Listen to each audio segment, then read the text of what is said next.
Crime stories میں جو کہانی میں آپ کے لیے لے کر آئی ہوں اس کا عنوان ہے اندھیرے اندھیرے میں، اور اس کے مصنف ہیں انسپکٹر احمد یار خان۔ وہ دیہاتی علاقے کا تھانہ تھا جہاں مجھے سزا کے طور پر تعینات کیا گیا تھا۔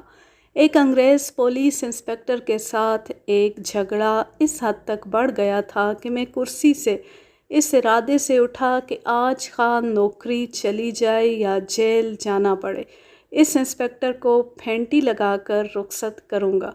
حق پر تو میں ہی تھا، لیکن وہ مجھے ایسا مشورہ دے رہا تھا جو میرے لیے ایک سنگین واردات کی تفتیش میں فائدہ مند نہیں ہو سکتا تھا۔ چونکہ وہ انگریز بادشاہ تھا، اس لیے اس نے اپنے مشورے کو حکم کا رنگ دے دیا اور مجھے کہا کہ میں ایسے ہی کروں۔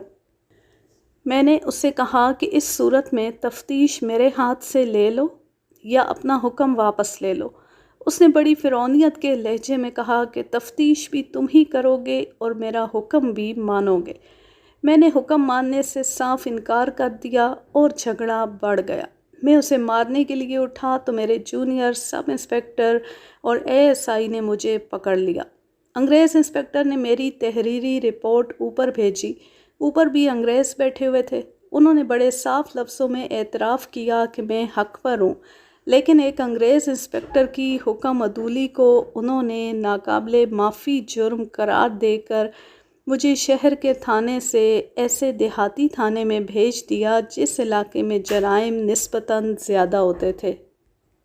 دیہاتی علاقے کے اس تھانے میں مجھے 1 سال ہو گیا تھا۔ ایک صبح ایک ہندو تھانے میں آیا۔ اس نے یہ رپورٹ لکھوائی کہ رات 10 بجے کے لگ بھگ وہ اکیلا اپنے گاؤں کو جا رہا تھا۔ ایک آدمی نے ایک جگہ اس کو روکا۔ اس آدمی نے اپنا منہ سر پگڑی میں لپیٹا ہوا تھا۔ اگر اس کا منہ ننگا ہوتا تو بھی شناخت مشکل ہوتی، کیونکہ ان دنوں راتیں اندھیری ہوتی تھی۔ چاند آدھی رات کے بہت بعد اوپر آتا تھا۔ یہ کوئی راہزن تھا جس نے چاقو اس ہندو کے سینے پر رکھ کر کہا کہ جو کچھ پاس ہے میرے حوالے کر دو۔ اس کے ساتھ ہی پیچھے سے ایک آدمی آیا اور اس نے اس ہندو کو اپنے بازوؤں میں جکڑ لیا۔ اس کے پاس بھی چاقو تھا۔ دونوں نے اس کی جیب میں جو رقم تھی وہ نکال لی۔ ہندو کے بائیں ہاتھ کی ایک انگلی میں سونے کی وزنی انگوٹھی تھی، وہ بھی اتار لی، پھر اسے چھوڑ دیا۔ پولیس کے قاعدے قانون کے مطابق اس ہندو سے رقم اور انگوٹھی کی تفصیلات پوچھ کر لکھ لی گئی۔ میری ڈائری میں یہ تفصیلات موجود نہیں۔ مجھے اتنا ہی یاد ہے کہ 7 یا 8 نوٹ 10-10 روپوں کے تھے۔ 1 یا 2 نوٹ 5-5 کے تھے اور 1 روپے اور 8 انیوں کے کچھ سکے بھی تھے۔ اس زمانے میں دیہات میں اتنی بڑی رقم کسی بڑے زمیندار یا ہندو تاجر اور ساہوکار کے پاس ہی ہو سکتی تھی۔ اس نے اپنی انگوٹھی کی نشانیاں بھی لکھوائیں۔ اس میں جو نگ جڑے ہوئے تھے ان کے رنگ اور سائز بھی لکھوائے۔ یہ انگوٹھی اس نے خاص طور پر اپنی پسند کے مطابق بنوائی تھی۔ اس قسم کی رازنی کی یہ پہلی واردات نہیں تھی۔ اس سے پہلے 3 مہینوں کے عرصے میں رازنی کی 5 وارداتوں کی رپورٹیں میرے تھانے میں آ چکی تھیں اور وہ سب زیر تفتیش تھیں۔ ہر واردات کا طریقہ ایک جیسا تھا، یعنی ایک آدمی نے راہگیر کو روکا، اس کے سینے پر چاقو کی نوک رکھی اور کہا کہ جو کچھ پاس ہے میرے حوالے کر دو۔ پیچھے سے ایک اور آدمی نے آ کر اسے بازوؤں میں جکڑ لیا اور اس طرح شکار مار لیا۔ یہ 6ٹھی رپورٹ تھی۔ اس علاقے میں جو جرائم ہوتے تھے ان میں اس طرح کی رازنی شامل نہیں تھی۔ ڈکیتی، نقب زنی، رسہ گیری اور جوان لڑکیوں کے اغوا کی وارداتیں ہوتی تھیں۔ میں یہاں 1 سال گزار چکا تھا۔ رازنی کی کوئی واردات نہیں ہوئی تھی، لیکن گزشتہ 3 مہینوں میں 6 وارداتیں ہو گئیں۔ میں اور میرے جونیئر افسر پہلے ہی پریشان تھے کہ یہ 2 آدمی کون ہیں۔ رازنی کی واردات کی تفتیش بڑی مشکل ہوتی ہے۔ یہ اس طرح نہیں کی جا سکتی جس طرح قتل کی وارداتوں کی تفتیش کے قصے میں سناتا رہتا ہوں۔ ہم یہی کر سکتے تھے کہ رازنی کی رپورٹ آتی تھی تو علاقے کے عادی مجرموں کو تھانے بلا کر مار پٹائی کرتے تھے اور اس کے ساتھ ہی مخبروں کی بھی پٹائی ہو جاتی تھی کیونکہ وہ کوئی سراغ نہیں لاتے تھے۔ اب چھٹی واردات ہوئی تو میں نے اپنے جونیئر سب انسپکٹر، ASI اور ہیڈ کانسٹیبلوں کو بلا کر کہا کہ اب تو حد ہی ہو گئی ہے، کوئی اور طریقہ اختیار کرنا پڑے گا۔ یہ تم سب نے دیکھ لیا ہے کہ طریقہ واردات ایک جیسا ہے، صاف بات ہے کہ ہر واردات یہی 2 آدمی کرتے ہیں۔ اس کا اب یہ طریقہ اختیار کریں گے کہ تم میں سے کوئی ایک آدمی راہگیر بن کر وہاں سے گزرے گا اور 4-5 آدمی کچھ دور چھپے رہیں گے۔ جب راہزن روکیں گے تو تم میں سے جو کوئی بھی راہگیر بنے گا وہ ریوالور نکال کر بلند آواز سے دوسروں کو پکارے گا۔ تم نے یہ بھی نوٹ کیا ہوگا کہ یہ ساری وارداتیں ایک ہی جگہ پر ہوتی ہیں۔ تم نے وہ جگہ دیکھی ہے۔ میں ان راہزنوں کو پکڑنے کی اسکیم بنا رہا تھا، میرے ساتھی اپنے اپنے مشورے دے رہے تھے۔ میں اب اور زیادہ انتظار نہیں کر سکتا تھا۔ راہزنی کی 6 وارداتوں کو گول کرنا میرے خلاف جاتا تھا۔ انگریز بادشاہ پہلے ہی مجھ سے خفا تھا۔ آپس میں بحث و مباحثہ کر کے ہم نے اسکیم بنا لی۔ جب میں نے میٹنگ برخاست کی تو مجھے بتایا گیا کہ قتل کی ایک رپورٹ آئی ہے۔ یہ ایک نوجوان لڑکا تھا، عمر 22-23 سال تھی۔ اس کی لاش اس کے گاؤں سے تقریباً 1.5 میل دور ایک ویران جگہ پائی گئی تھی۔ رپورٹ دینے کے لیے جو لوگ آئے تھے ان میں گاؤں کے نمبردار کے علاوہ مقتول کا باپ بھی تھا۔ صبح سورج نکلنے سے کچھ دیر پہلے وہاں سے گزرتے ہوئے 2 آدمیوں نے لاش دیکھی۔ اس کی شہرگ کٹی ہوئی تھی۔ تھوڑی دور کھیتوں میں لوگ ہل چلا رہے تھے۔ انہیں بتایا، انہوں نے آ کر لاش دیکھی۔ اس طرح لوگ اکٹھے ہو گئے اور ایک آدمی ایسا نکل آیا جس نے مقتول کو پہچان لیا اور اس کے گاؤں میں اطلاع دے دی۔ گاؤں کے لوگ آ گئے اور اس کے بعد رپورٹ تھانے میں آئی۔ میں راہزنی کی واردات کو الگ رکھ کر اس واردات میں الجھ گیا۔ یہ بھی اس علاقے کا معمول تھا۔ قتل کی واردات کوئی نئی واردات نہیں تھی۔ میں رپورٹ لانے والوں کے ساتھ چل پڑا اور راستے میں ان لوگوں سے سوال جواب کرتا گیا۔ مجھے جو معلومات حاصل ہوئیں وہ کچھ اس طرح تھیں کہ مقتول کا جو باپ تھانے آیا تھا وہ اس کا سگا باپ نہیں بلکہ سوتیلا تھا۔ مقتول نوجوان کا باپ 5-6 سال پہلے مر گیا تھا اور اس کی ماں نے اس آدمی کے ساتھ شادی کر لی تھی۔ اس آدمی کی بیوی بے اولاد مر گئی تھی۔ پہلے مجھے یہ شک ہوا کہ سوتیلے باپ کی پہلی بیوی سے اولاد ہوگی اور قتل کا باعث یہی ہوگا کہ مقتول اس کی جائیداد کا حصے دار بن گیا تھا۔ یہ ایسی کوئی اور وجہ ہوگی، لیکن یہ سن کر کہ پہلے کوئی اولاد نہیں تھی، میرا یہ شک رفع ہو گیا۔ یہ بھی بتایا گیا کہ ان لوگوں کے ساتھ کسی کی دشمنی نہیں تھی۔ بہت کچھ پوچھنے کے باوجود مجھے قتل کا باعث معلوم نہ ہو سکا۔ میں جب موقع واردات پر پہنچا تو میں چونک پڑا۔ یہ وہی جگہ تھی جہاں راہزنی کی 6 وارداتیں ہو چکی تھیں۔ میں پہلے بھی یہاں آ چکا تھا اور اس جگہ کو بہت غور سے دیکھا تھا اور اس کے ارد گرد کے علاقے کو بھی دیکھا تھا۔ مجھے پہلا خیال یہ آیا کہ مقتول انہی 2 راہزنوں کا شکار ہوا ہے۔ اس نے ان کا مقابلہ کرنے کی کوشش کی ہوگی اور انہوں نے اس کی شہرگ پر چاقو پھیر دیا ہوگا۔ خون بہت نکلا تھا اور زمین بتاتی تھی کہ مقتول بہت تڑپا تھا۔ لاش کے قریب بڑے سائز کا کھلا ہوا چاقو پڑا تھا۔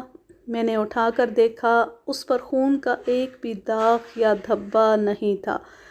اس سے یہ ظاہر ہوا کہ اس چاقو سے اسے نہیں مارا گیا۔ سارے جسم کو دیکھا، سوائے شہرگ کے کوئی اور زخم تھا نہ چوٹ کا نشان نظر آیا۔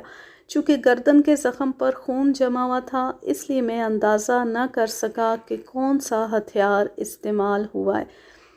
نظر یہ آتا تھا کہ تیز دھار آلہ استعمال کیا گیا ہے جس سے گردن کے بائیں طرف کٹ شروع ہوا اور شہرگ کاٹ کر ختم ہوا۔ اگر شہرگ نہ کٹتی تو پھر موت واقع نہیں ہو سکتی تھی۔ مقتول نے کرتا پہن رکھا تھا۔ میں نے جامہ تلاشی لی۔ مقتول کے کرتے کی دائیں طرف والی جیب سے رقم برآمد ہوئی اور سونے کی ایک وزنی انگوٹھی بھی جیب سے نکلی۔ چونکہ ان اشیاء کو کاغذات میں درج کرنا تھا اس لیے میں نے رقم کی تفصیل تحریر کی۔ مجھے یوں محسوس ہوا جیسے میں یہ تفصیل پہلے بھی سن چکا ہوں۔ یہ 3-4 گھنٹے پہلے کی بات تھی کہ ایک ہندو رازنی کا شکار ہو کر میرے پاس آیا تھا اور اس نے اپنی رقم کی یہی تفصیل لکھوائی تھی، یعنی اتنے 10-10 کے نوٹ، اتنے 5-5 روپوں کے نوٹ، روپوں کے اتنے اور اٹھنیوں کے اتنے سکے، اور اس کے ساتھ سونے کی وزنی انگوٹھی۔ اب مقتول کی جیب سے ایک انگوٹھی برآمد ہوئی تو میں نے اسے غور سے دیکھا، اور اس ہندو نے اپنی انگوٹھی کی جو تفصیلات تھانے میں لکھوائی تھیں انہیں یاد کرنے لگا۔ اس انگوٹھی میں انہی رنگوں کے نگینے جڑے ہوئے تھے جو ہندو نے لکھوائے تھے۔ ان اشیاء کی برآمدگی سے میرے ذہن میں یہ بات آئی کہ یہ قتل رازنی کے سلسلے میں نہیں ہوا، یہ دشمنی کا قتل تھا، اور قاتل مالی لحاظ سے مقتول کی سطح کے لوگ ہو سکتے تھے۔ اگر مالی لحاظ سے کمزور ہوتے تو وہ اس کی جیب سے پیسے اور انگوٹھی بھی لے جاتے۔ اس کے ساتھ ہی یہ خیال بھی آیا کہ یہ رقم اور انگوٹھی اگر ہندو کی ہے تو رازن یہی شخص ہوگا۔ لاش کے قریب چاقو بھی پڑا ہوا تھا جو آلۂ قتل کے طور پر استعمال نہیں ہوا تھا۔ اس سے میرا یہ شک پختہ ہو جاتا تھا کہ رازنی اسی نے کی ہے، لیکن مجھے بتایا گیا تھا کہ یہ بڑی سعت کے امیر زمیندار لوگ ہیں۔ میں نے وہیں نمبردار کو الگ کیا اور پوچھا کہ مقتول چال چلن اور اخلاق کے لحاظ سے کیسا تھا۔ کچھ نہ پوچھو حضور، ساری برادری کے ماتھے پر کالا داغ تھا، آوارہ، بد چلن اور اوچھا۔ اس کا سگا باپ اسے پیسے دے دے کر خراب کر گیا۔ ایک ہی بیٹا تھا، اس سے چھوٹی ایک بہن ہے جو شادی کی عمر کو پہنچی ہوئی ہے تو وہ بھی چالاک اور ہوشیار لیکن بد چلن نہیں۔ اس لڑکے نے تو خاندان کا اور اپنی ذات کا نام ہی ڈبو دیا تھا۔ اس کی یاری دوستی نیچ لوگوں کے ساتھ تھی۔ قبرستان میں تکیے پر یہ جاتا تھا، چوروں بدماشوں کے ساتھ اس کا یارانہ تھا اور اپنے آپ کو افلاطون سمجھتا تھا۔ میں نے نمبردار سے اور کچھ نہ پوچھا، یہ تفصیلات تو مجھے معلوم کرنی تھی۔ لاش کو پوسٹ مارٹم کے لیے بھجوا دیا۔ ایک کانسٹیبل کو اس ہندو کے گاؤں بھیجا جس نے رازنی کی رپورٹ دی تھی۔ میں اسے بلا کر رقم اور انگوٹھی دکھانا چاہتا تھا۔ کانسٹیبل چلا گیا تو میں نے زمین دیکھنی شروع کر دی۔ کھوجی بھی آ گیا تھا لیکن وہاں تمام کھرے تماشائیوں کے تھے۔ زمین سے کچھ بھی حاصل نہ ہوا تو میں اپنے سٹاف کو ساتھ لے کر مقتول کے گاؤں چلا گیا اور چوپال میں جا بیٹھا۔ میں چوپال میں ابھی بیٹھا ہی تھا کہ مقتول کا سوتیلا باپ بغیر بلائے میرے پاس آ گیا۔ میں سب سے پہلے نمبردار، سیلدار اور دیگر معززین سے مقتول اور اس کے خاندان کے متعلق معلومات لینا چاہتا تھا۔ مقتول کے باپ سے کہا کہ میں اسے بلاؤں گا، لیکن اس نے کہا کہ وہ ایک ضروری بات بتانا چاہتا ہے۔ میں نے اسے بٹھا لیا۔ میری سوتیلی بیٹی بھی رات سے لاپتہ ہے۔ وہ 18-20 سال عمر کی لڑکی ہے اور خوبصورت بھی ہے۔ مجھے بڑا پکا شک ہے کہ لڑکی کی گمشدگی اور اس کے بھائی کا قتل ایک ہی واردات ہے اور یہ کسی دشمن کا کام ہے۔ تم نے تو کہا تھا کہ تمہاری دشمنی کسی کے ساتھ نہیں۔ وہ تو میں اب بھی کہتا ہوں حضور، قاسم یعنی مقتول کی ذاتی دشمنی ضرور ہوگی۔ ذاتی دشمنی کیوں ہوگی؟ لڑکا کچھ ایسا ویسا تھا۔ میں آپ کو جو باتیں بتاؤں گا ان کی تصدیق آپ گاؤں کے ہر فرد سے کرا سکتے ہیں۔ یہ امیر باپ کا بیٹا تھا۔ اکلوتا ہونے کی وجہ سے باپ نے اسے بہت خراب کیا ہوا تھا۔ جب بھی اور جتنے بھی پیسے مانگتا تھا باپ دے دیتا تھا، جو فرمائش منہ سے نکالتا تھا باپ پوری کرتا تھا۔ باپ پیسے تو دے دیتا تھا لیکن اس نے یہ کبھی نہیں دیکھا تھا کہ یہ لڑکا پیسے کہاں خرچ کرتا ہے۔ شہر 7-8 میل دور ہے، وہاں سینما بھی ہے، رنڈیوں کا بازار بھی ہے، شراب خانہ بھی ہے۔ مطلب یہ کہ وہ شہر میں جا کر عیاشی کرتا تھا۔ شہر میں ہی سب کچھ کرتا تو برداشت ہو سکتا تھا، گاؤں میں بھی بڑی ذلیل اور اوچھی حرکتیں کرتا تھا۔ بھٹے پر کام کرنے والے مزدوروں کی لڑکیوں کے پیچھے جھک مارتا تھا۔ گاؤں میں کوئی جوان بھکارن آ جاتی تو اس پر پیسے لٹانے لگتا تھا۔ اس کا باپ مر گیا تو 1.5 سال بعد میں نے اس کی ماں سے نکاح پڑھا لیا۔ اس عمر میں تمہیں دوسری شادی کی کیا سوجی تھی؟ میں کوئی اتنا بوڑھا تو نہیں ہو گیا تھا جناب۔ سچی بات یہ ہے کہ مجھے یہ عورت اچھی لگتی تھی اور اس کی بھی خواہش تھی کہ میں اس کے ساتھ شادی کر لوں۔ شادی ہوئی تو قاسم کی ماں نے منت کی کہ میں قاسم کو لگام ڈالوں اور اسے شریفوں کے راستے پر لے آؤں۔ یہ تو جناب میں نے پہلے ہی ارادہ کر لیا تھا کہ اس لڑکے کو ٹھیک کروں گا۔ میں نے اسے پیسے دینے چھوڑ دیے۔ یہ ماں کے ساتھ لڑتا تھا۔ کئی بار اس نے مجھ سے مار بھی کھائی، لیکن معلوم نہیں کہاں سے پیسے لے آتا تھا اور اس برے راستے سے ہٹتا نہیں تھا۔ چوری چکاری تو نہیں کرتا تھا۔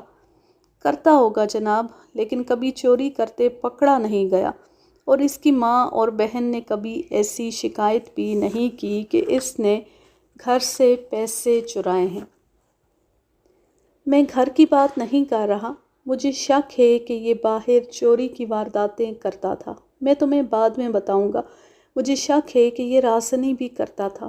میں کیا کہہ سکتا ہوں جناب؟ اس کے متعلق کوئی جھوٹ بولے گا تو میں اسے بھی سچ مانوں گا۔ تم لڑکی کی بات کر رہے تھے، پہلے اس کی بات کرو کہ وہ کس طرح لاپتہ ہوئی ہے۔ تمہارا کیا خیال ہے، اسے اغوا کیا گیا ہے یا اپنی مرضی سے گئی ہے؟ میں کچھ کہہ نہیں سکتا جناب۔ میں اور میری بیوی اس حویلی کے ایک برآمدے میں سوتے ہیں۔ دوسرے برآمدے میں یہ لڑکی اور قاسم سوتے تھے۔ گزشتہ رات قاسم گھر نہیں آیا تھا اور روزانہ دیر سے گھر آیا کرتا تھا۔ اس کے لیے باہر کا دروازہ کھلا رکھا گیا تھا۔ اس کی بہن برآمدے میں اکیلی تھی۔ اس کا نام محفوظ بیگم ہے۔ رات کے آخری پہر میری بیوی نے مجھے جگایا اور بتایا کہ قاسم بھی چارپائی پر نہیں ہے اور محفوظ بھی نہیں۔ میں نے اٹھ کر دیکھا۔ قاسم کے بستر سے صاف پتہ چلتا تھا کہ وہ گھر آیا ہی نہیں۔ بستر پر اس کے لیٹنے کا کوئی نشان نہیں ملتا تھا۔ محفوظ تو ہمارے سامنے لیٹی تھی اور سو بھی گئی تھی۔ یہ اللہ ہی جانتا ہے کہ بہن بھائی اکٹھے نکلے یا کس طرح نکل گئے، یا سوتے میں انہیں کچھ سنگھایا گیا اور دشمن اٹھا کر لے گئے۔ میں آپ کو بتا رہا تھا کہ قاسم کی ذاتی دشمنی کسی کے ساتھ ضرور ہوگی، اس لیے میں نے آپ کو اس کی عادتیں بتائی ہیں۔ مجھے شک ہے کہ اس نے کسی کی بہو بیٹی پر ہاتھ ڈالا ہوگا اور انہوں نے اس طرح انتقام لیا کہ قاسم کو قتل کر دیا اور اس کی بہن کو اٹھا کر لے گئے۔ اب یہ ہوگا کہ کہیں سے لڑکی کی لاش ملے گی یا دشمن اسے خراب کر کے چھوڑ دیں گے۔ میں اس کے ساتھ اس کے گھر چلا گیا۔ وہاں عورتوں کا ہجوم تھا۔ مقتول کی ماں اور ان کے رشتے کی عورتیں بین کر رہی تھیں۔ میرے کہنے پر عورتوں کو ایک طرف کر دیا گیا۔ یہ خاصی بڑی حویلی تھی۔ میں نے دونوں برآمدے دیکھے، پھر کہا کہ مجھے قاسم اور محفوظ کے بستر لا کر دکھائے جائیں۔ وہ بستر آ گئے۔ میں نے دونوں کے تکیے اور چادریں سونگی۔ میں اس لیے سونگ رہا تھا کہ انہیں بے ہوش کر کے اٹھا لے جانے کے لیے کلوروفارم تو استعمال نہیں کی گئی۔ یہ میری حماقت تھی۔ اتنی دیر تک کلوروفارم کی بو نہیں رہنی چاہیے تھی۔ کلوروفارم میں بھگویا ہوا کپڑا ان کی ناکوں پر رکھا گیا ہوگا۔ اس کا چھڑکاؤ تو نہیں کیا جاتا تھا کہ اس کی بو بستروں میں باقی رہتی۔ یہ تو مجھے پہلے ہی بتا دیا گیا تھا کہ باہر کا دروازہ قاسم کے لیے کھلا چھوڑ دیا گیا تھا۔ میرے لیے یہ معلوم کرنا خاصا مشکل تھا کہ لڑکی کو اٹھا کر لے جایا گیا ہے یا وہ خود گئی ہے۔ ایسا ہو سکتا تھا کہ لڑکی خود گئی ہو اور قاسم اسی وقت گھر کو واپس آ رہا ہو، اور گاؤں کے اندر یا باہر اس نے اپنی بہن کو جاتا دیکھ لیا ہو اور اس کے پیچھے چلا گیا ہو، اور اس جگہ جا کر اس شخص کے ہاتھوں مارا گیا ہو جو اس کی بہن کو لے جا رہا تھا، یا اس کی بہن جس کے ساتھ جا رہی تھی۔ لیکن اس کی جیب سے برآمد شدہ رقم اور انگوٹھی کا خیال آتا تھا تو میرا قیاس بدل جاتا تھا۔ میرے پوچھنے پر لڑکی اور لڑکے کے سوتیلے باپ نے بتایا کہ گھر سے کوئی زیور یا پیسہ نہیں گیا۔ گھروں سے بھاگنے والی لڑکیاں زیور اور پیسہ اڑا لے جاتی ہیں۔ یہاں ایسی حرکت نہیں ہوئی تھی۔ اس گھر میں روپیہ پیسہ خاصا موجود تھا۔ یہ بڑے زمینداروں کا گھر تھا۔ وہ منظر میری برداشت سے باہر تھا جب مقتول کی ماں نے دونوں ہاتھوں سے میرا گریبان پکڑ لیا اور چیخ چیخ کر کہنے لگی، میرے لال کے قاتل کو پکڑ اور اسے میرے حوالے کر۔ میں اس کی بوٹیاں نوچ کر کتوں کو کھلاؤں گی۔ وہ مجھے چھوڑ نہیں رہی تھی۔ اس کا بیٹا شریف تھا یا بدماش، بہرحال وہ اس کا بیٹا تھا اور وہ اس کا اکلوتا اور خوبصورت بیٹا تھا۔ وہ مجھے چھوڑ ہی نہیں رہی تھی۔ میں نے اسے تسلیاں دیں لیکن اس کا دماغی توازن صحیح نہیں رہا تھا۔ میرے بیٹے کے قاتل کو میرے حوالے کر یا میرا بیٹا واپس لا دے۔ میرے آنسو نکل آئے۔ اس کے خاوند نے اور دو عورتوں نے میرا گریبان اس کے ہاتھوں سے چھڑایا۔ میں وہاں سے چوپال میں چلا گیا۔ میں نے نمبردار اور ذیلدار کے علاوہ گاؤں کے 2 اور آدمیوں کو باری باری بلا کر مقتول، اس کی بہن اور اس کے خاندان کے متعلق پوچھا۔ ہر ایک نے وہی رائے دی جو مقتول کا باپ اور نمبردار پہلے سے دے چکے تھے۔ مقتول کی بہن محفوظ کے چال چلن کو ان سب نے اچھا کہا۔ اس دوران وہ ہندو آ گیا جسے راہزنوں نے لوٹ لیا تھا۔ پہلے اسے انگوٹھی دکھائی تو اس نے فوراً پہچان لی۔ اس نے اپنے بائیں ہاتھ کی چھوٹی انگلی کے ساتھ والی انگلی دکھائی اور مجھے کہا کہ میں اس پر انگوٹھی کا نشان دیکھ لوں تاکہ مجھے یقین ہو جائے کہ وہ انگوٹھی پہنتا رہا ہے۔ پھر اس نے انگوٹھی اپنی اس انگلی میں ڈالی تو وہ بالکل ٹھیک آ گئی۔ اس نے تھانے میں جو نگ اور ان کے رنگ لکھوائے تھے وہی اس انگوٹھی میں جڑے ہوئے تھے۔ میں نے اس سے پوچھا کہ وہ رقم کی تفصیل ایک بار پھر بتائے۔ اس نے وہی تفصیل بتائی جو اس نے تھانے رپورٹ میں لکھوائی تھی۔ میں نے 2 نشانیاں نہیں لکھوائی تھیں، وہ گھر جا کر یاد آئیں۔ 10 روپے کے ایک نوٹ کا ایک کونا پھٹا ہوا تھا اور ایک نوٹ درمیان سے اس جگہ سے پھٹا ہوا تھا جہاں سے نوٹ دورہ کر کے طے کیا جاتا ہے۔ میں نے جیب سے نوٹ نکال کر دیکھے۔ 10 روپے کا ایک نوٹ کونے سے پھٹا ہوا تھا اور ایک نوٹ درمیان سے پھٹا ہوا تھا۔ اس میں کوئی شک نہ رہا کہ یہ رقم اسی ہندو کی تھی، لیکن میں انگوٹھی اور رقم اسے ابھی واپس نہیں کر سکتا تھا کیونکہ یہ اشیاء مقتول کی جیب سے برآمد ہوئی تھی اور مقدمے کے فیصلے تک انہیں سرکاری تحویل میں رہنا تھا۔ ہندو کو میں نے گواہوں کی فہرست میں لکھ لیا۔ پوسٹ مارٹم رپورٹ رات کو آئی۔ موت چہرہ کٹ جانے سے واقع ہوئی تھی۔ رپورٹ میں موت کا وقت بھی لکھا گیا تھا۔ ہندو کے پاس گھڑی نہیں تھی کہ وہ مجھے صحیح وقت بتا سکتا جب اسے راہزنوں نے روکا اور لوٹا تھا۔ اس نے اندازاً وقت بتایا تھا۔ اس سے میں نے یہ حساب لگایا کہ ہندو کو لوٹنے والا اگر مقتول ہی تھا تو وہ ہندو کو لوٹنے کے تھوڑی دیر بعد قتل ہو گیا تھا۔ رات کو وہ 2-3 آدمی باری باری میرے پاس آئے جو باقاعدہ طور پر میرے مخبر تھے اور گاؤں میں ان کی اصلیت کسی کو بھی معلوم نہیں تھی۔ یہ مخبر ہر گھر کی خبر رکھتے تھے۔ انہوں نے محفوظ کے چال چلن کے خلاف تو کوئی بات نہ کی، لیکن ایک آدمی کا نام لیا جس کے ساتھ اس کا گہرا تعلق تھا۔ عام طور پر یہ مشہور تھا کہ ان کی محبت پاک ہے اور ان کی شادی بھی ہو جائے گی۔ اس آدمی کا نام ولایت خان بتایا گیا۔ عمر 25 سال کے لگ بھگ تھی اور خوشحال زمیندار خاندان سے تھا۔ مجھے بتایا گیا کہ ان کی محبت سارے گاؤں میں مشہور تھی۔ میرے پوچھنے پر انہوں نے بتایا کہ انہیں کبھی بھی کھیتوں میں یا کہیں اور یعنی گھر سے باہر اکٹھے کھڑے یا باتیں کرتے نہیں دیکھا گیا۔ مشہور یہ تھا کہ وہ ایک دوسرے کو دور سے بھی دیکھتے تھے تو ان کے چہروں پر چمک سی آ جاتی تھی۔ ان کا ایک دوسرے کے گھروں میں آنا جانا بھی تھا۔ ان تینوں سے میں نے الگ الگ رپورٹ لے لی۔ تینوں کی رپورٹیں ایک جیسی تھیں۔ انہوں نے بتایا کہ سب کو یقین تھا کہ ان کی شادی ہو جائے گی، لیکن یہ سنا گیا تھا کہ محفوظ کی ماں نے ولایت کو رشتہ دینے سے انکار کر دیا ہے۔ یہ بات ٹھیک معلوم ہوتی تھی کیونکہ ولایت کو دیکھا کہ پریشان اور خاموش رہنے لگا تھا۔ اکثر لوگ کہتے تھے کہ ولایت کو یہ رشتہ نہ ملا تو لڑکی کچھ کھا کر مر جائے گی یا ولایت کے ساتھ گھر سے نکل جائے گی۔ کیا ولایت میں اور لڑکی میں اتنی جرأت ہے؟ ان تینوں نے میرے اس سوال کا یہ جواب دیا کہ ولایت بدمعاش آدمی نہیں، لیکن بہت دلیر اور جرأت والا آدمی ہے۔ محفوظ کے متعلق انہوں نے بتایا کہ چال چلن اس کا بھی صحیح ہے، لیکن کسی سے ڈرنے والی وہ بھی نہیں۔ کیا ایسی بات تو نہیں کہ قاسم اس رشتے کے خلاف تھا؟ تینوں میرے اس سوال کا جواب نہ دے سکے۔ انہیں یہی معلوم ہوا تھا کہ محفوظ کی ماں نے رشتہ دینے سے انکار کر دیا۔ میں نے یہ سوال اس لیے پوچھا تھا کہ مجھے شک ہو گیا تھا کہ قاسم نے اس رشتے کی مخالفت کی ہوگی اور ہو سکتا ہے اس سلسلے میں قاسم اور ولایت کی آپس میں دشمنی پیدا ہو گئی ہو۔ ولایت نے اس کا یہ علاج سوچا ہوگا کہ قاسم کو رستے سے ہٹا دیا جائے۔ میرے ذہن میں اس جرم کا جو نقشہ بنتا تھا وہ کچھ اس طرح تھا کہ ولایت نے قاسم کو رات کے وقت گاؤں سے باہر جاتے دیکھا ہوگا اور یہ کچھ فاصلہ رکھ کر اس کے پیچھے چلا گیا ہوگا۔ ولایت اتنی دیر سے پہنچا ہوگا جتنی دیر میں قاسم نے ہندو کی جیب خالی کر لی ہوگی۔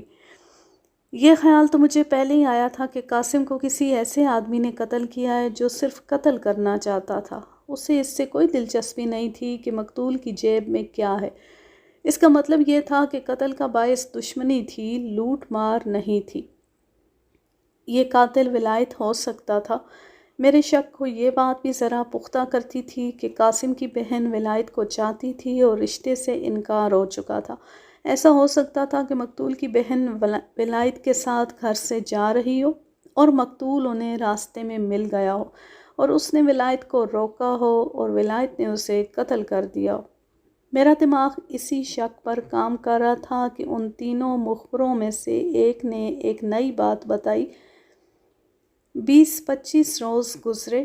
ولایت 3-4 آدمیوں میں کھڑا کہہ رہا تھا کہ رات کو وہ شہر سے آ رہا تھا کہ ایک آدمی نے اسے روک لیا اور چاقو کی نوک اس کے سینے پر رکھ کر کہا کہ جیب میں جو کچھ ہے میرے حوالے کر دو۔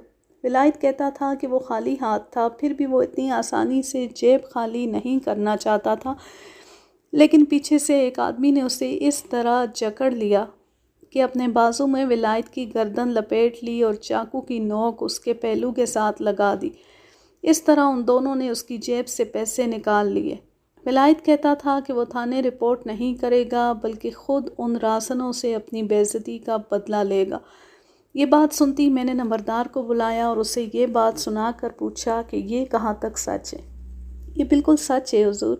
یہ بات ولایت نے میرے ساتھ بھی کی تھی اور پوچھا تھا کہ اس علاقے میں یہ رازن کون ہو سکتا ہے۔ میں آپ کو یہ بھی بتا دیتا ہوں کہ ولایت سخت غصے میں رہنے لگا تھا اور یہ واقعہ بار بار سناتا تھا اور یہی الفاظ دہراتا تھا کہ وہ ان راسنوں کو ڈھونڈ رہا ہے اور وہ جہاں بھی ملے ان سے اپنی بے عزتی کا بدلہ لے گا۔ یہ تو ان کی تلاش میں گاؤں گاؤں پھرتا رہا ہے۔ میں نے نمبردار سے کہا کہ وہ ولایت کو میرے پاس بھیج دے۔ 15-20 منٹ میں ولایت میرے پاس آ گیا۔ کل رات تم کہاں تھے؟ میں اپنے گھر میں تھا جناب۔ میں نے کہاں جانا تھا؟ مجھے اس کی جو بات سنائی گئی تھی وہ میں نے اسے سنائی اور پوچھا کہ یہ کہاں تک سچ ہے؟ یہ بالکل سچ ہے جناب۔ پوسٹ مارٹم رپورٹ میں آلہ قتل چاقو یا چھری وغیرہ نہیں لکھا گیا تھا، یہ کلہاڑی کا زخم تھا۔ کلہاڑی تیز بلیڈ والی معلوم ہوتی تھی۔ میں نے ولایت سے کہا کہ میں اس کی کلہاڑی دیکھنا چاہتا ہوں۔ یہاں لا کر دکھا دوں یا آپ میرے ساتھ گھر چلیں گے؟ میں نے کلہاڑی تو اتنی نہیں دیکھنی تھی جتنا یہ دیکھنا تھا کہ کلہاڑی کے نام پر اس کا رد عمل کیا ہوگا۔ اس نے بڑی دلیری سے کہا کہ کلہاڑی دیکھ لیں۔ اس رازن کو جس نے تمہیں لوٹا تھا تم نے کہاں کہاں تلاش کیا تھا؟ میں تو ہر جگہ جاتا تھا اور یہی پوچھتا تھا۔ میرا خیال ہے کہ تمہیں وہ رازن مل گیا۔ کیا اب تم دوسرے کو ڈھونڈ رہے ہو یا نہیں؟ آپ کس کی بات کر رہے ہیں جناب؟ وہ مجھے کہاں ملا ہے؟ قاسم کو نہیں جانتے تم؟ یہ جو قتل ہو گیا ہے اسے میں کیوں نہیں جانتا؟ یہ تو اپنے گاؤں کا لڑکا تھا۔ کیا اس نے مخالفت کی تھی کہ اس کی بہن کا رشتہ تمہیں دیا جائے؟ نہیں جناب، اسے گھر میں کون پوچھتا تھا؟ رشتے کا فیصلہ تو اس کی ماں نے کرنا تھا۔ قاسم کو گھر میں اتنی حیثیت حاصل نہیں تھی، وہ تو اس گھر میں صرف رہتا تھا۔ اس کی ماں نے تمہیں اپنی بیٹی کا رشتہ کیوں نہیں دیا؟ میں کچھ نہیں کہہ سکتا جناب۔ محفوظ نے مجھے ایک وجہ بتائی تھی۔ ماں قاسم کی شادی اس امید پر کرنا چاہتی تھی کہ وہ شریفوں جیسی زندگی بسر کرنے لگے، لیکن جہاں سے بھی اس نے اس کے لیے رشتہ مانگا اسے صاف جواب مل گیا۔ قاسم صرف خوبصورت جوان تھا، ویسے اس کا کوئی اخلاق نہیں تھا، نہ اسے اپنی ذات اور برادری کا کچھ خیال تھا۔ اس کی ماں اس گھر میں اپنی بیٹی کا رشتہ دینا چاہتی تھی جہاں سے اسے اپنے بیٹے کے لیے لڑکی بھی مل سکے۔ ایسا کوئی گھر تھا۔ ساتھ والے گاؤں میں ایک گھرانہ راضی ہو گیا تھا۔ محفوظ کہاں ہے؟ اس کا جواب میں تو نہیں دے سکتا جناب۔ مجھے ایک شک ہے۔ میں نے ان کے گھر جانا چھوڑ دیا تھا۔ شک یہ ہے کہ اس کی ماں نے اس کا رشتہ پکا کر دیا ہوگا اور وہ گھر سے بھاگ گئی ہوگی۔ تمہارے سوا وہ کس کے ساتھ بھاگ سکتی تھی؟ میں نے تو سنا ہے کہ تمہارے ساتھ اس کی بہت ہی زیادہ محبت تھی۔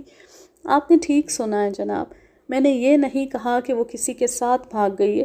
یہاں سے 2 میل دور دریا ہے اور آج کل دریا چڑھا ہوا بھی ہے۔ وہ دریا میں کود گئی ہوگی۔ اگر وہ گاڑی کے نیچے آ جاتی تو اب تک پتہ چل چکا ہوتا۔ یہ میں اس لیے یقین سے کہہ رہا ہوں کہ اس نے ایک دفعہ نہیں کئی دفعہ کہا تھا کہ اس کی شادی میرے ساتھ نہ ہوئی تو وہ دریا میں کود جائے گی یا ریلوے لائن پر جا کر سر رکھ دے گی۔ میں اب خود پریشان ہوں جناب۔ اگر 2-3 دنوں تک اس کی لاش کہیں سے نہ ملی تو میں یہ سمجھوں گا کہ وہ رات کو گھر سے کہیں خودکشی کے لیے جا رہی تھی تو اسے کسی نے پکڑ لیا اور اپنے ساتھ لے گیا۔ یہ بھی ہو سکتا ہے کہ وہ دریا میں کود گئی ہو۔ دریا میں سیلاب آیا ہوا ہے، اس کی لاش نہ جانے کہاں سے کہاں جا پہنچی ہوگی۔ اس شخص کو میں نے غور سے دیکھا اور پرکھا۔ وہ پورے وثوق اور خود اعتمادی سے بات کر رہا تھا۔ میں آپ کو ایک اور بات بتا دیتا ہوں۔ آپ کی باتوں سے مجھے شک ہوا ہے کہ آپ قاسم کو وہ رازند سمجھتے ہیں جس نے مجھے لوٹا تھا۔ یہ شک نہیں، میں یقین سے بات کر رہا ہوں۔ ایک ہندو کی رقم اور انگوٹھی اس کی جیب سے برآمد ہوئی ہے۔ رازنی کی جتنی وارداتیں ہوئی ہیں وہ قاسم ہی نے کی تھی۔ اس کے ساتھ ایک آدمی اور بھی ہوتا تھا۔ اسی نے تمہیں روکا اور تمہاری جیب خالی کر لی تھی۔ تمہیں معلوم نہیں تھا یہ دونوں کون ہیں۔ تم انہیں ڈھونڈتے رہے، آخر قاسم تمہیں مل گیا اور تم نے اسے قتل کر دیا۔ کہو کیا کہتے ہو؟ جناب، پہلی بات تو میں یہ کہوں گا کہ قاسم رازن نہیں تھا۔ اسے یہ جرم کرنے کی کیا ضرورت تھی؟ یہ سچ ہے کہ جس نے میری جیب سے پیسے نکال لیے میں اسے ڈھونڈ رہا تھا۔ یہ تو مجھے معلوم ہی نہیں تھا کہ مجھے لوٹنے والا کون تھا۔ اس رات اندھیرا تھا، میں اسے پہچان نہیں سکا تھا جس نے مجھے روکا تھا۔ اندھیرے کے علاوہ اس نے چہرہ پگڑی میں چھپایا ہوا تھا۔ دوسرے کو تو میں دیکھ ہی نہیں سکا تھا کیونکہ وہ میرے پیچھے سے آیا تھا۔ اگر مجھے جس وقت بھی پتہ چلتا کہ وہ کون ہے یا مجھے روکنے والے ہی کا نام اور گاؤں معلوم ہو جاتا تو میں نے اسے قتل نہیں کرنا تھا، اس کی ایک ٹانگ توڑ دینی تھی، اور اس سے پہلے اسے بہت مارنا بھی تھا۔ اگر یہ پتہ چل جاتا کہ وہ قاسم تھا تو میں اس پر ہاتھ نہ اٹھاتا کیونکہ وہ محفوظ کا بھائی تھا۔ میں اسے شرمسار ضرور کرتا۔ کیا تم رات کو اس جگہ جاتے رہے ہو جہاں تمہیں لوٹا گیا تھا؟ جاتا رہا ہوں۔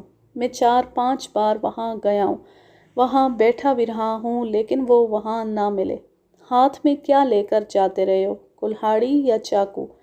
لاٹھی۔ میں ہر بار لاٹھی لے کر جاتا تھا۔ اس نے یہ تسلیم نہ کیا کہ وہ قتل کی رات کہیں باہر گیا تھا۔ میں نے چوکیدار کے علاوہ اس کے گھر کے 3 افراد سے پوچھا تو انہوں نے بھی یہی کہا کہ ولایت رات کو باہر نہیں گیا تھا۔ میرے لیے یہی شہادت کافی نہیں تھی۔ گھر کے افراد نے تو یہی کہنا تھا کہ ولایت رات کو باہر نہیں گیا تھا۔ میں نے اپنے طور پر تحقیقات کرنی تھی۔ بظاہر مجھے یقین آ گیا تھا کہ یہ شخص اس واردات میں ملوث نہیں۔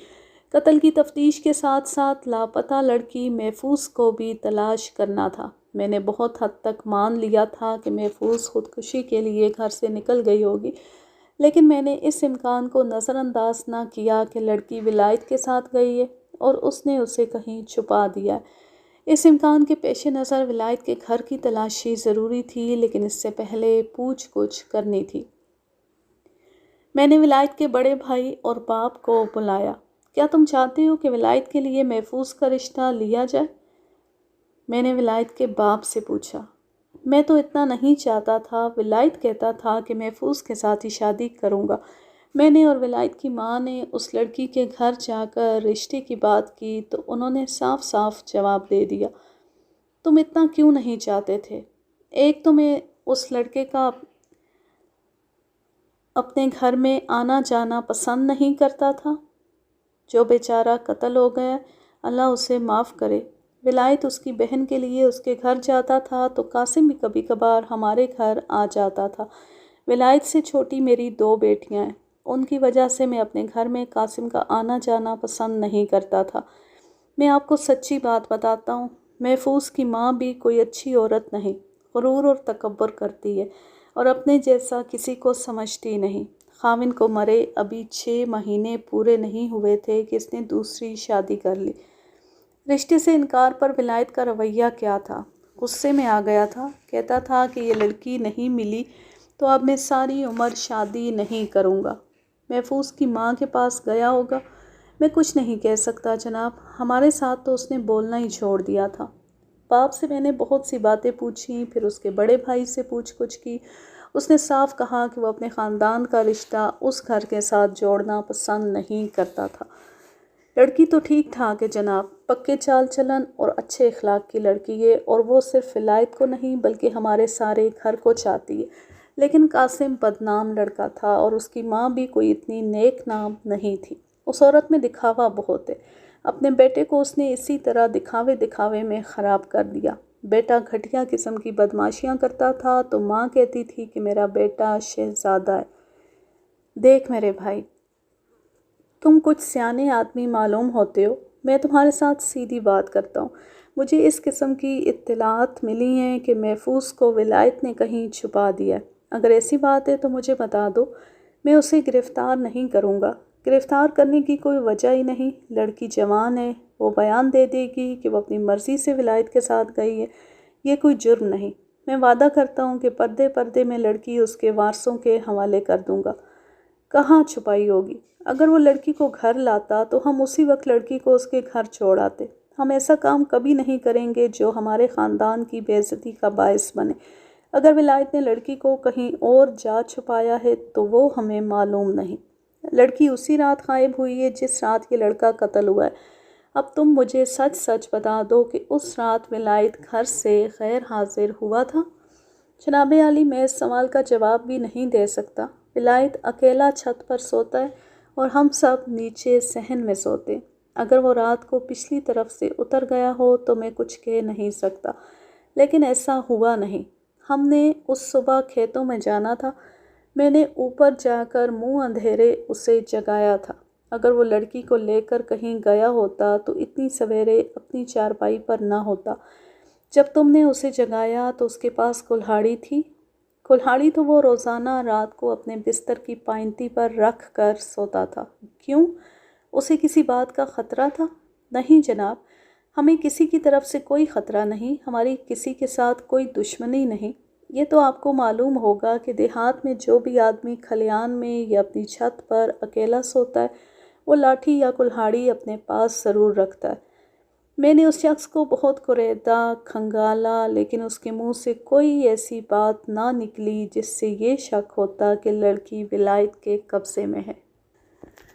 آج کے لیے بس اتنا ہی، اب میں لیتی ہوں آپ سے اجازت۔ جہاں رہیں خوش رہیں، شاد و آباد رہیں، ہنستے مسکراتے رہیں۔ اللہ حافظ، اللہ نگہبان۔